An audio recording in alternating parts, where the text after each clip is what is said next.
Nous avons déjà lu notre texte, mais j'aimerais juste prendre un verset du texte qu'on a lu ce matin, dans Matthieu 27. Matthieu 27, et on a déjà lu à partir du verset 45 jusqu'au verset 53. Il y a seulement un verset pour le moment. Verset 50. Voici ce que nous lisons. Jésus poussa de nouveau un grand cri et rendit l'esprit. Demandons à Dieu de bénir sa parole. Notre Père, nous te remercions pour ta fidélité. Surtout pour ta parole que tu places devant nous ce matin. Et nous prions que cette parole puisse servir pour nous faire comprendre la grandeur de ton amour pour chacun de nous. Merci de ce que ta parole parle à nos cœurs et elle nous instruit, elle nous corrige. Elle nous amène à te connaître, toi qui es tellement grand et merveilleux. Et maintenant, dispose nos cœurs afin que nous puissions comprendre ta parole et vraiment apprendre à te connaître. Nous prions dans le nom de Jésus. Amen. Vous savez, on aurait cru tout d'un coup la fin du monde. Les ténèbres ont envahi le monde du Calvaire. Ce lieu, comme vous savez, où Jésus fut crucifié et traité comme un véritable criminel. On pourrait dire même que le moment était palpable, parce que la tristesse sur le visage de ceux qui avaient aimé Jésus semblait en tout cas indiquer qu'il n'y avait maintenant aucun espoir pour l'avenir. Et c'est seulement plus tard que ces mêmes personnes qui étaient là devant la croix comprendraient la signification des événements qui étaient là devant eux, qui étaient là autour. Parce que vous voyez, c'est en examinant la mort de Jésus-Christ sur la croix que nous constatons que c'est une chaîne, si vous voulez, une série d'événements miraculeux qui a donné un témoignage fracassant au caractère exceptionnel et unique de Jésus-Christ et au fait que Jésus avait déclaré lui-même être le Fils de Dieu. J'aimerais ce matin avec vous considérer les 5 miracles qui se rapportent au passage que nous avons lu. Donc, voyons ensemble ce matin les 5 miracles de la croix.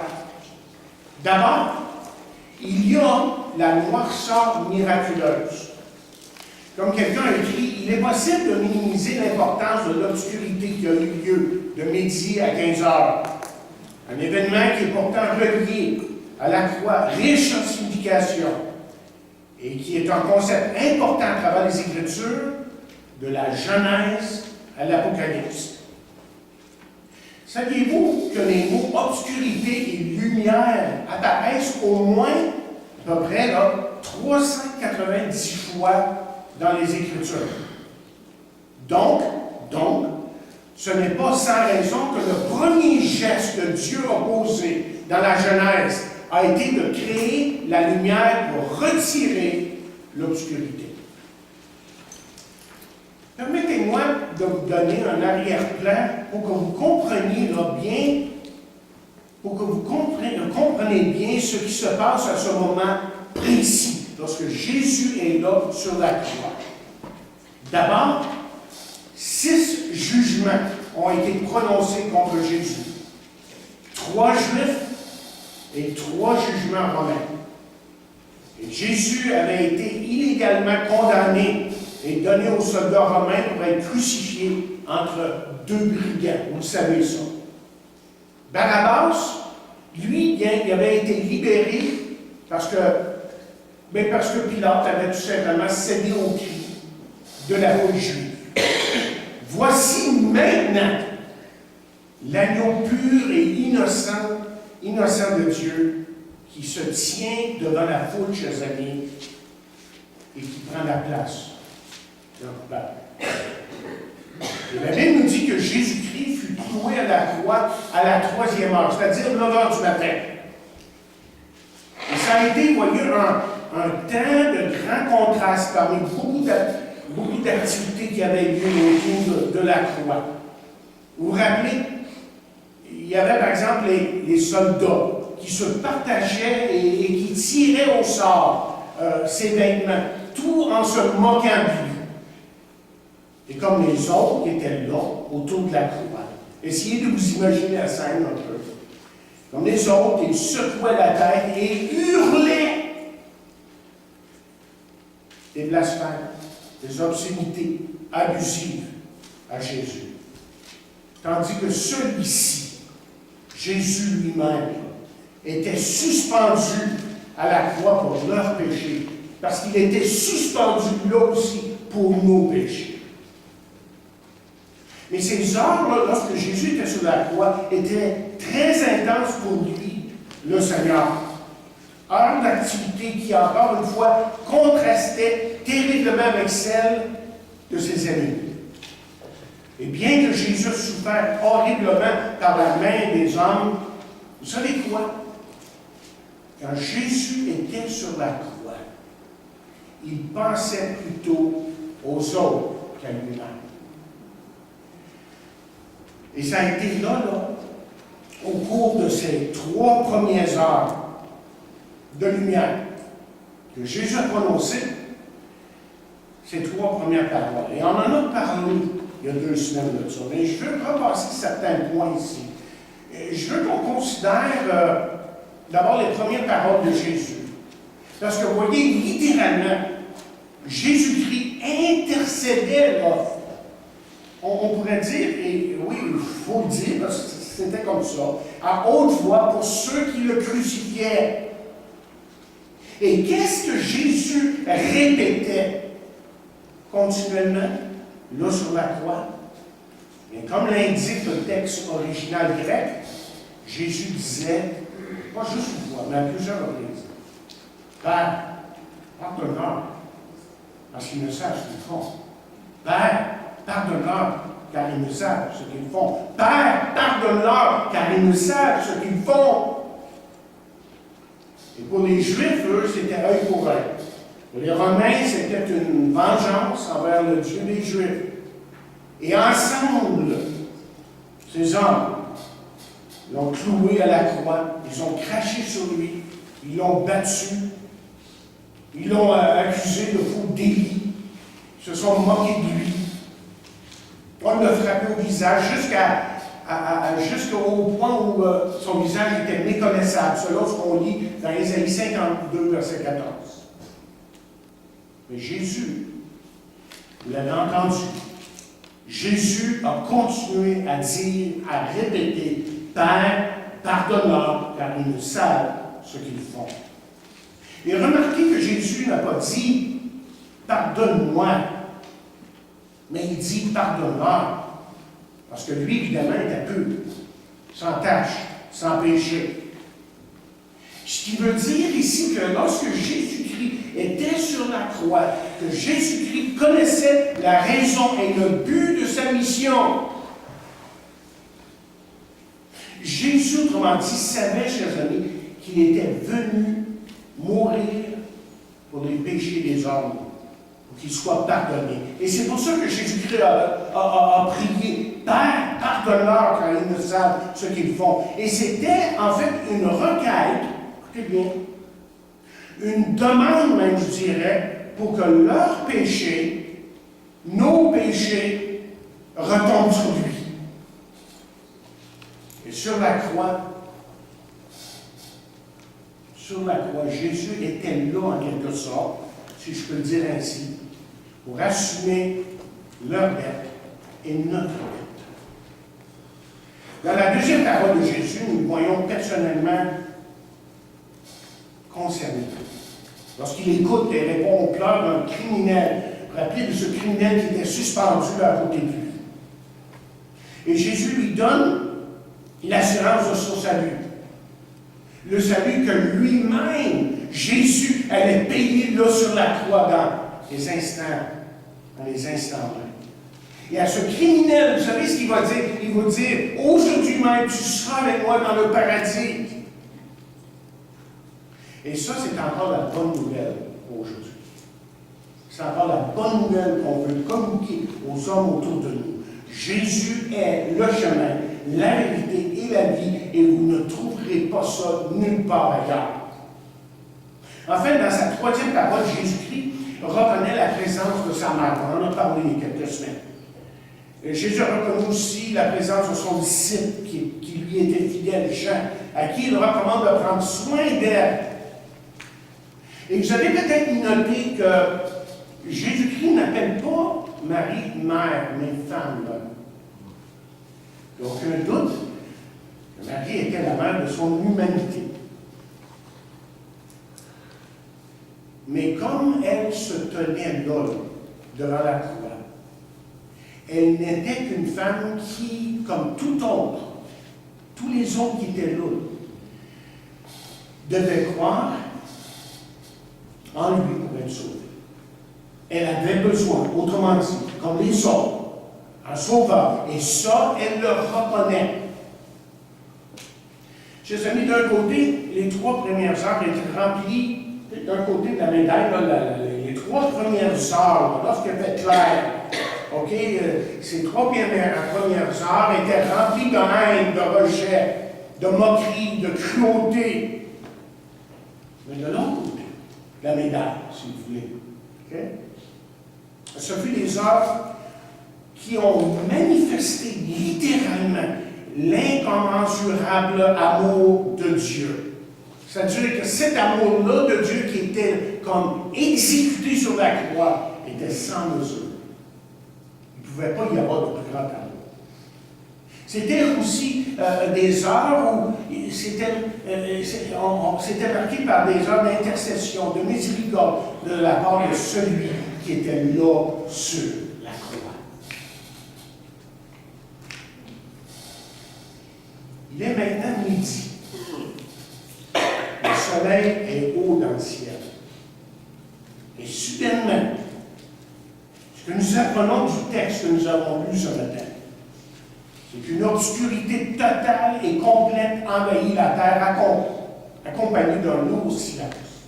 Et vous vous rappelez, je vous ai parlé l'autre semaine de ce silence qui venait de la part de Dieu et qui était littéralement effrayant pour Jésus.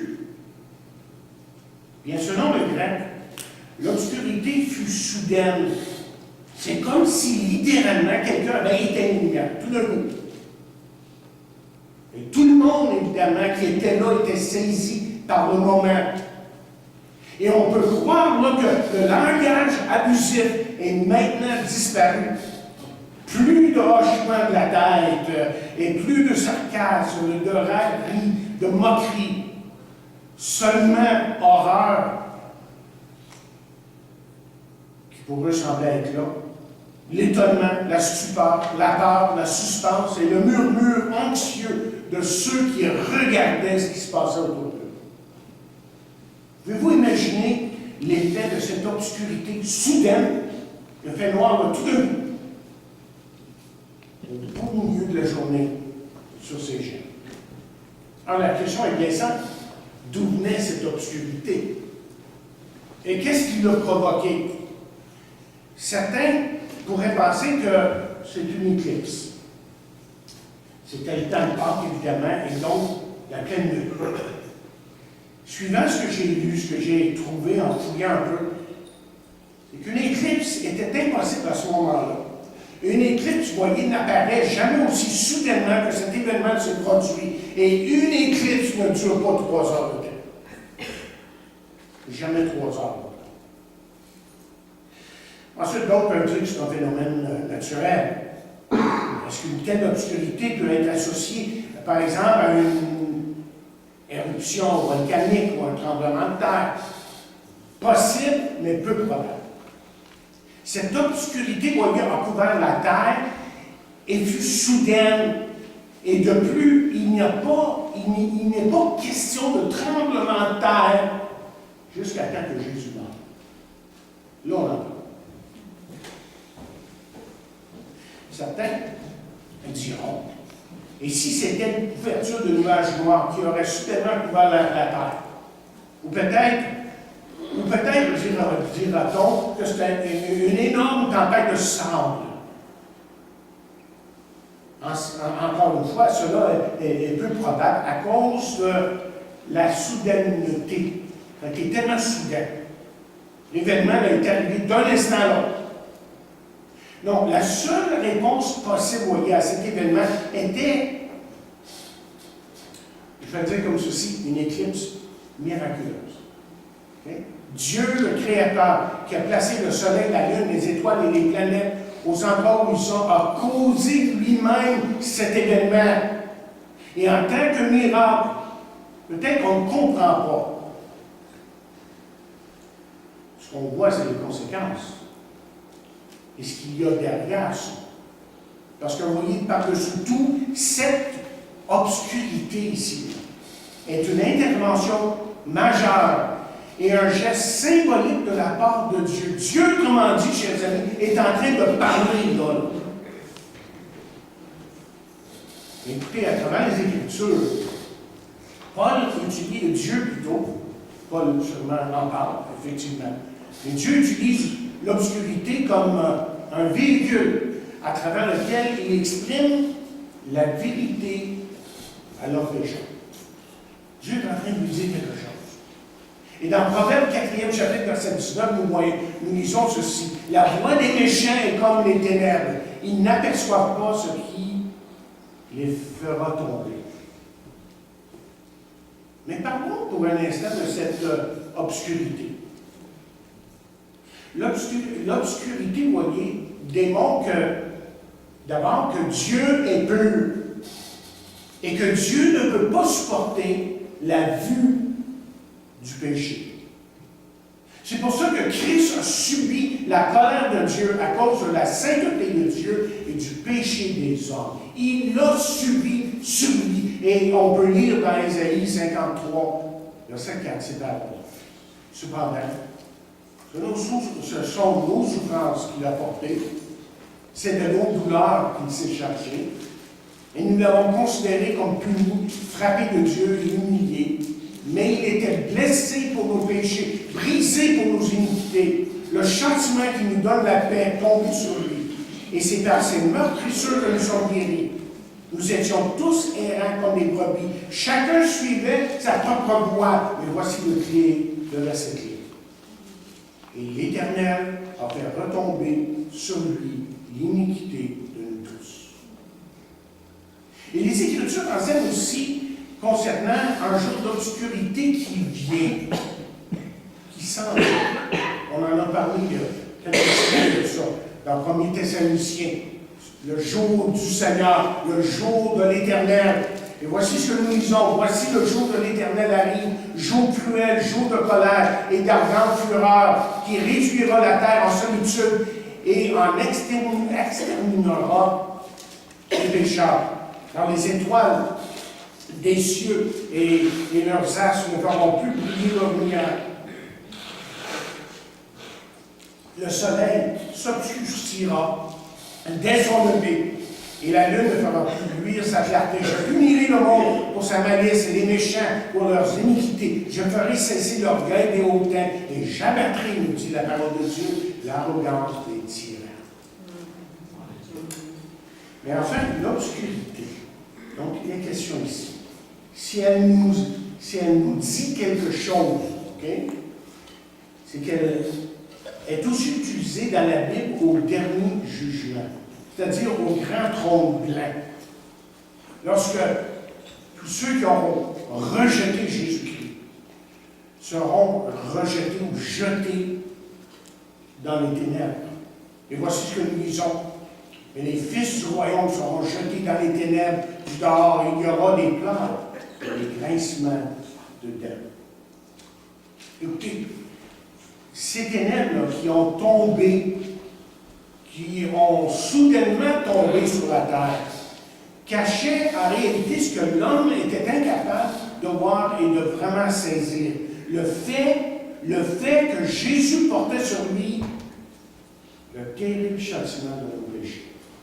Ils ont planté Jésus sur la croix, crucifiés, là, ils n'ont pas saisi ce qui se passait. Mais les ténèbres commençaient à leur dire quelque chose. La noirceur commençait à leur dire quelque chose. Pensez un instant à vos péchés. Et on en a tous, n'est-ce pas? Orgueil, commérage, haine, mensonge, et j'en passe. Et ça a été une heure sombre que Dieu, lorsque Dieu a mis tous nos péchés sur Jésus-Christ, l'homme, lui, pouvait entendre ceux qui étaient là, et puis il entendait, puis il regardait ce que les autres disaient. Et est-ce là le moment précis où nos péchés ont été transportés ou transférés sur Jésus-Christ? Ou est-ce que ce cri, que Jésus a crié, mon Dieu, était-ce parce qu'il ne pouvait plus et ne voulait plus endurer nos péchés et la séparation d'avec Dieu, son Père, qui a fait en sorte que littéralement Jésus aurait voulu plutôt être délivré. Et Luc 22, verset 53, nous partage ce que Jésus a dit quelques heures auparavant. Ce que Jésus a dit aux dirigeants spirituels en ce qui concerne son arrestation et tout ce qui devait suivre. Écoutez ce qu'il dit quelques heures auparavant. Il savait exactement ce qui s'en venait.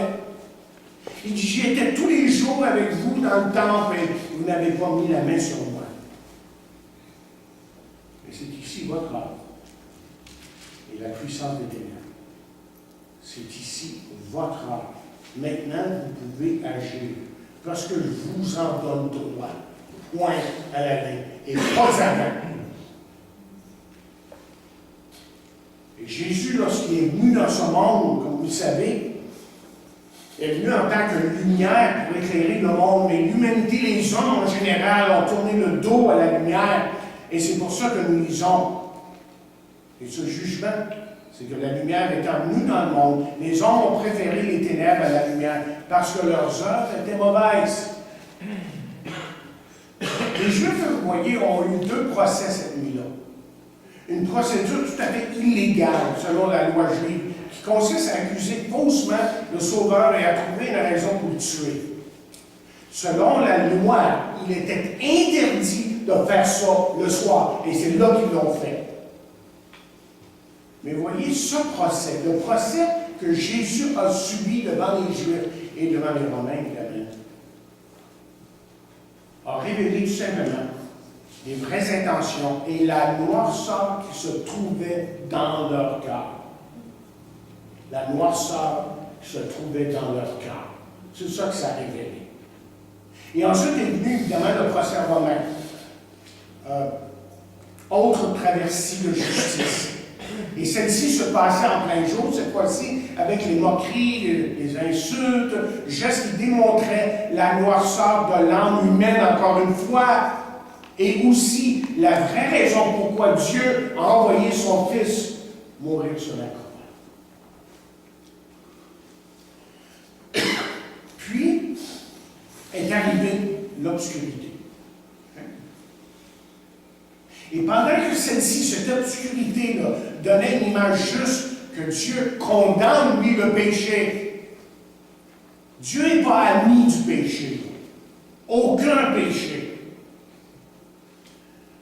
Et comme j'ai dit tantôt, nous voyons aussi, à travers ce qui se passe là, la grandeur de l'amour de Dieu agissant souverainement. Et je dis bien souverainement.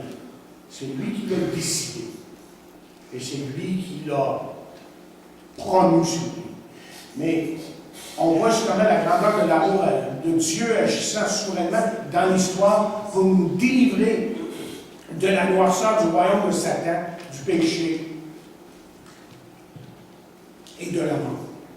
Écoutez ce que dit Jean, 1er chapitre, versets 4 et 5. Il dit à propos de Jésus, évidemment ici on dit de lui qu'il est la vie, la lumière. Il dit, en elle était la vie. On parle de Jésus. Et la vie était la lumière des hommes. La lumière vit dans les ténèbres. Les ténèbres ne l'ont point reçue. Mais heureusement que l'histoire n'arrête pas là. Ça serait triste que ça arrête là. Non, parce que Jésus a dit ceci après. Quelque temps après, Jésus va dire, je suis venu comme une lumière dans le monde, afin que quiconque croit en moi ne demeure pas dans les ténèbres. ne demeure pas dans les ténèbres. Et sur la croix, vous allez vous rappeler que Jésus a dit, tout est accompli. Mais dans le grec, littéralement, ça pourrait être écrit mission accomplie. Et ensuite, dans un dernier cri, Jésus-Christ dit, Père, je remets mon esprit entre tes mains. Ce que vous devez voir, ce que je dois voir, c'est que Jésus ici a conquis la noirceur, les ténèbres. C'est ça qu'il est en train de faire ici. Et ça, il fait ça pour chacun de nous. Et puisque nous sommes son peuple, évidemment, nous sommes appelés à vivre dans la lumière, sa lumière, et le laisser agir dans nos vies. OK, j'ai passé beaucoup de temps sur le premier point, mais là, on va aller beaucoup plus vite pour couvrir les 4 autres. OK, on va parler du voile déchiré. C'est un autre symbole extrêmement important. C'est un autre miracle. Il semblerait, selon les comptes rendus de Jean de Luc, que les deux derniers cris de Jésus-Christ sur la croix, Père, entre tes mains, je remets mon esprit, et tout est accompli, ont été dites en même temps. Ensemble. Écoutez les mots. Père, entre tes mains, je remets mon esprit. Et ça démontre, d'abord commencer, quel genre d'homme qu'il était. Il était sans péché. Il n'avait pas peur d'aller vers Dieu. Il pouvait aller vers Dieu parce qu'il était sans péché et innocent. Mais le cri, tout est accompli. Et ça, chers amis, ça a rapport avec son travail. Le travail qu'il fait là sur la croix. Et le tout se référait à son travail en tant qu'agneau de Dieu. Il est l'agneau de Dieu. Jean-Baptiste, qu'est-ce qu'il a dit? Voici l'agneau de Dieu. Prévoyait qu'il deviendrait vraiment l'agneau de Dieu. Mais il y a autre chose ici. Il y a autre chose ici. Quand il remet son esprit entre les mains du Père, nous voyons la confiance et l'anticipation que Jésus avait pour l'avenir. Antérieurement, suivez-moi bien ici dans le texte. Antérieurement, Jésus s'était adressé au Père en tant que Dieu. Mon Dieu, pourquoi m'as-tu abandonné? Maintenant, à la toute fin, Jésus s'adresse à lui en tant que Père. Père, entre tes mains, je remets mon esprit. Autrement dit, ce que Jésus est en train de nous enseigner ici, c'est que la relation avait été rétablie et la sainteté parfaite de Dieu qui demandait jugement sur le péché a été satisfaite. Enfin, Jésus a payé la dette de nos péchés. Ici même, nous avons le Fils victorieux qui, de sa propre volonté, c'est lui qui en a décidé. Pas personne qui l'a tué, là. Il a donné sa vie. Ce qu'il a fait lorsqu'il est mort sur la croix. De sa propre volonté, livre son esprit à la mort. Et en plus, suivez-moi bien ici, Christ se confiait entièrement au Père. La confiance était totale dans le Père, sachant qu'il avait payé le prix pour notre péché et sachant que sa résurrection était assurée. On va en parler la semaine prochaine. Voyez, pas pour un instant est-ce que Jésus a douté que le Père allait le ressusciter. C'est pour ça qu'il pouvait dire, Père, je remets mon esprit entre tes mains. Il était sûr de ce qui allait arriver après 3 jours. OK, notre attention est maintenant focalisée sur l'événement suivant. Le voile du temple qui se déchire de haut en bas jusqu'en bas. De haut jusqu'en bas. Et on commence en disant, et voici.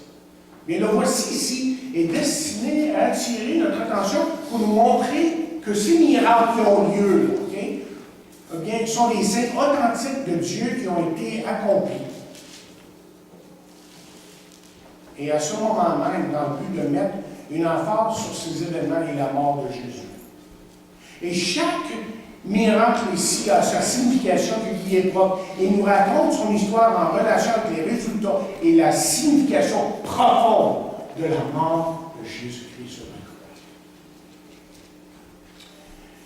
Et on peut dire, on peut ajouter, certainement, il n'y a aucun doute que c'est à la fois la voix puissante du Sauveur victorieux et sa mort qui aurait causé cette série d'événements miraculeux qui ont eu lieu. Il y a eu la déchirure du voile, le tremblement de terre, le sectionnement des roches, l'ouverture des tombes dans les corps des saints morts de l'Ancien Testament qui ont ressuscité. Et Jésus a dit ceci dans Marc 15, il a dit, mais Jésus ayant, ou plutôt la parole dit, pas lui qui dit ça, évidemment, que Jésus ayant poussé un grand cri, expira. Et là, ce qui suit est important. Le voile du temple se déchira en deux, depuis le haut jusqu'en bas. Quel est le symbolisme derrière ça? Bien, et ça va être un petit peu technique, mais essayez de suivre, là, parce que c'est tellement profond ce qu'il y a ici. C'est tellement beau. Le voile est le rituel du temple, prend son explication, évidemment, du tabernacle, tel que décrit dans l'Ancien Testament. Et le voile, lui, noyé, dissimulait, couvrait et servait de barrière entre le lieu saint et le lieu très saint. Il y a deux parties, le lieu saint et le lieu très saint. En fait, le voile symbolisait la barrière qui séparait les hommes de Dieu. Est-ce que vous suivez, là? Le voile, symbolisait la barrière qui séparait les hommes de Dieu. Et dans le rituel de l'Ancien Testament, cela démontrait que le chemin qui menait à la présence de Dieu n'était pas ouvert à tous. Donc, ce qui fait que l'Assemblée d'Israël s'assemblait dans la cour et à tous les jours, les grands prêtres allaient dans le lieu saint pour accomplir leur ministère suivant leur fonction. Et chaque année, en ce jour, le grand prêtre venait avec du sang de l'autel du sacrifice et avec la fumée d'encens provenant de l'autel de l'encens qu'il plaçait dans le lieu très saint. Et ça, vous voyez, ça parlait de la personne de Jésus-Christ qui, à travers sa mort, a ouvert le chemin à la présence de Dieu. Il est effectivement, selon ce qu'on lit dans Hébreu, la route nouvelle et vivante vers Dieu. C'était de parler de Jésus-Christ comme étant le chemin de Dieu pour se rendre dans sa présence. Et c'était aussi la manifestation, retenez ceci, c'était aussi la manifestation, ce que ça nous disait aussi, autrement dit, que le Christ, que Jésus-Christ, devint la nouvelle barrière. Puisqu'il n'y a pas de salut en aucun autre. Il n'y a de salut en aucun autre que Jésus, évidemment. Et cela signifiait que non seulement il était l'accomplissement de tous les types de l'Ancien Testament, mais qu'aucun autre moyen du système humain de religion n'a pu ouvrir ce chemin qui mène à Dieu. C'est pas pour rien que Jésus a dit. C'est bien, Jésus a été extrêmement exclusif, et ça dérange beaucoup de gens autour de nous, évidemment, lorsqu'on dit ça, que Jésus s'est rendu exclusif et explicite lorsqu'il dit « Je suis le chemin ». Comment dit? Il n'y en a pas d'autre. Vous savez quoi? Quand j'y pense, il n'y a aucun doute que le déchirement de ce voile a beaucoup parlé aux chefs religieux du temps de Jésus. Aucun doute de ça. Parce que vous voyez, un peu plus tard, dans les Actes des Apôtres, quelques semaines après, voici ce que nous lisons. La parole de Dieu se répandait de plus en plus. Le nombre des disciples augmentait beaucoup à Jérusalem et une grande foule de sacrificateurs. Oui, ceux qui l'ont crucifié. qui ont autorisé sa mort, obéissaient à la foi. Autrement dit, se sont convertis. Plusieurs d'entre eux. Imaginez le portrait. Les prêtres sont là dans le temple, à Jérusalem. Okay? Il y a ce voile là qui est de combien? 19 pieds d'eau, j'ai marqué ici, parce que j'ai fait des recherches dessus. 60 pieds de large. 60 pieds de large. Et il était épais comme une main, à peu près l'épaisseur d'une main. Okay? Et subitement, se déchire de haut en bas, dévoilant ainsi le lieu très saint et ouvrant par ce fait un chemin dans la présence de Dieu. Le voile s'est déchiré. C'est maintenant vous pouvez rentrer dans la présence de Dieu. Et ça signifie aussi, ici que ça arrive avec ce qui est arrivé à Jésus sur la croix, qu'il y a le seul moyen, que c'est Jésus qui donne la vie éternelle, qui donne une véritable spiritualité. Et ça, on ne peut que s'humilier et croire à ces paroles qui disent, si tu confesses de ta bouche le Seigneur Jésus, et si tu crois de tout ton cœur que Dieu l'a ressuscité des morts, tu seras sauvé. Encore une fois, on peut faire juste l'application pour nous en tant que chrétiens. Ça nous demande, évidemment, ça nous pousse, n'est-ce pas, de vivre pour Jésus, de vivre des vies, autrement dit, authentiques en tant qu'enfant de Dieu. Alors, au troisième point, le temps avance, je dois terminer. Le tremblement de terre et les roches qui se forment. Et ce troisième miracle, ici, a une signification spéciale qui lui est propre dans la chaîne des événements qui ont lieu ici, là, entourant la mort de Jésus. Pour ce qui est de l'obscurité du déchirement du voile, ils se sont produits en même temps. Et le tout a été accompli pour faire connaître aux gens la signification de la mort de Jésus. Okay?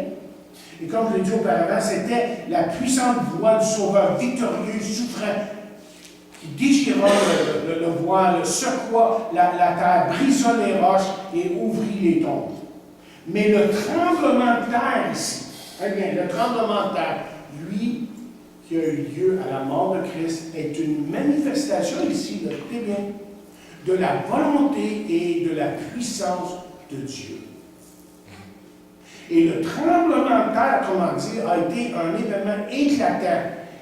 Et pourtant, rien n'indique que la croix de Jésus a été déplacée, même si Golgotha a tremblé. La croix, comme dit le vieux cantique, est restée debout. Et quand vous étudiez sérieusement la parole de Dieu, que vous étudiez spécifiquement ces événements, alors, ce qu'il faut retenir, c'est que le tout s'est passé, tous ces événements qui ont eu lieu selon le plan parfait de Dieu. Tous les détails. Pour expliquer la mort de Jésus. Ces événements ont eu lieu pour expliquer sa mort. Et saviez-vous qu'il y avait eu un autre moment où Dieu a miraculeusement provoqué un tremblement de terre? La loi de l'Ancien Testament donnée au mont Sinaï est appelée un ministère de la mort. Parce qu'il a démontré, la loi a démontré à l'homme son état pécheur, état de péché. Et à cause de la parfaite sainteté de Dieu, l'homme, comme vous le savez, pas de vous, l'homme est séparé de Dieu, perdu sans espoir. Mais à la mort de Jésus-Christ, au tremblement de la terre de Golgotha, Dieu donnait, écoutez bien, Dieu a donné sa réponse au Sinaï et à la loi de l'Ancien Testament. Écoutez bien encore une fois, le tremblement de terre du mont Sinaï est devenu une barrière entre Dieu et les hommes. La sainteté de Dieu d'un côté et le péché de l'homme de l'autre côté qui gardait l'homme séparé de Dieu. Mais le tremblement de terre qui a eu lieu à Golgotha était l'expression, chers amis, de l'amour et de la grâce de Dieu pour chacun de nous. À travers sa mort, évidemment, satisfaisant la demande d'un Dieu saint et rendant Dieu maintenant accessible, approchable, si vous voulez, à travers celui qui est mort sur la croix. Voyez toute la signification de ces événements. Ensuite, on va au quatrième, ouverture des tombeaux. OK? La perturbation qui a eu lieu dans le lieu où les gens étaient enterrés a une signification extrêmement importante ici. Le texte nous dit les tombes s'ouvrirent. Bien, les tombes qui s'ouvrirent justement étaient creusées dans le roc sur le bord des collines en Palestine. Et elles étaient scellées par une pierre qui couvrait les entrées. Et les Écritures nous enseignent que le salaire du péché, c'est la mort. Dieu a dit à Adam, au sujet de l'arbre du bien et du mal, le jour où vous en mangerez, vous mourrez sûrement. Et à cause du péché, bien, Adam est mort spirituellement autant que physiquement. Mais je veux que vous me suiviez ici. Okay? C'est des détails, mais c'est important. Les tombes s'ouvrirent aussitôt que Jésus est mort, et que Jésus a vaincu le péché. C'est arrivé à ce moment-là.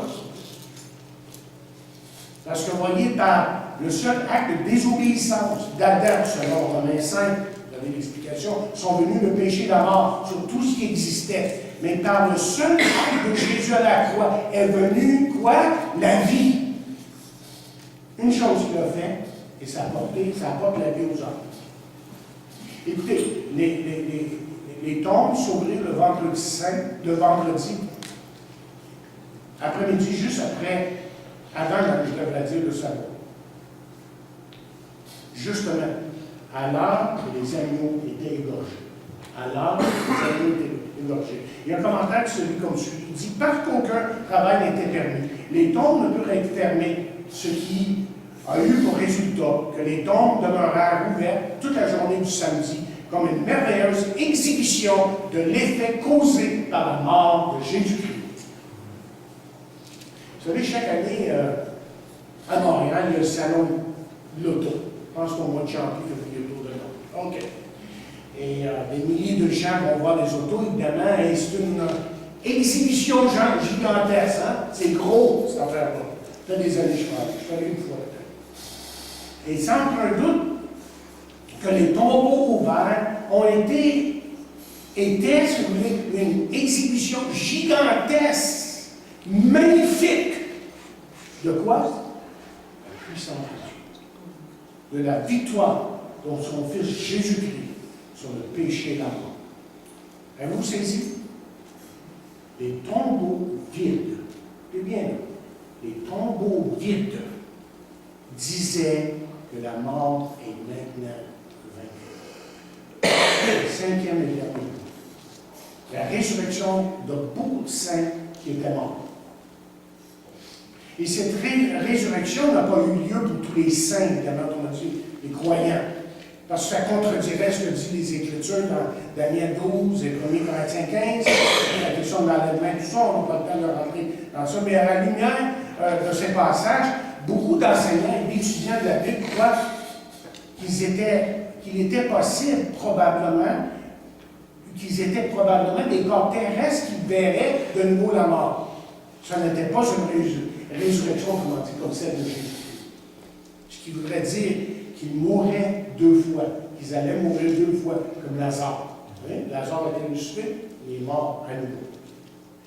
Dans Matthieu 27, verset 53, on lit ceci. Étant sortis des sépulcres après la résurrection de Jésus, ils entrèrent dans la ville sainte et apparurent à un grand nombre de personnes. Écoutez ce que je veux vous dire ici. Je veux que vous captiez le message, parce que c'est trop beau pour ne pas comprendre ces paroles. Lorsque Lazare a été ressuscité par le Seigneur, Jésus, vous vous rappelez, a dit aux gens de retirer la pierre. Et ensuite, il a ordonné à Lazare de sortir. Les pierres qui fermaient les tombes avaient été enlevées pour permettre au corps mortel que Lazare allait avoir à nouveau. Et ça permettait au corps mortel de sortir. Mais si leur résurrection avait été comme celle de Jésus, l'enlèvement des pierres n'aurait pas été nécessaire. La pierre qui fermait la tombe de Jésus a été retirée après sa résurrection, pas avant. C'est ça la différence. Pour que les hommes puissent rentrer dans cette tombe, voir les neiges, et reconnaître qu'il y a eu là aussi un miracle, c'est-à-dire que Jésus-Christ est ressuscité. Et le miracle, ça a été démontré pour démontrer que Jésus avait vaincu la mort et que Jésus était à la fois et la résurrection et la vie. Je suis la résurrection et la vie. Après, Jésus le dit plusieurs reprises. Et c'est aussi, chers amis, c'est aussi une preuve de la puissance de Dieu qui est à l'œuvre et dans l'histoire de l'homme et agissant dans nos vies aujourd'hui. Et c'est pour ça que l'apôtre a écrit, mais Dieu qui est riche en miséricorde, à cause d'un grand amour dont il nous a aimés, nous qui étions morts par nos offenses, nous a rendus à la vie avec Christ. C'est par la grâce que vous êtes sauvés, il dit. Et il nous a ressuscités ensemble, il nous a fait asseoir ensemble dans les lieux célestes en Jésus-Christ. Afin, dit-il, de montrer dans les siècles à venir l'infinie richesse de sa grâce par sa bonté envers nous en Jésus-Christ.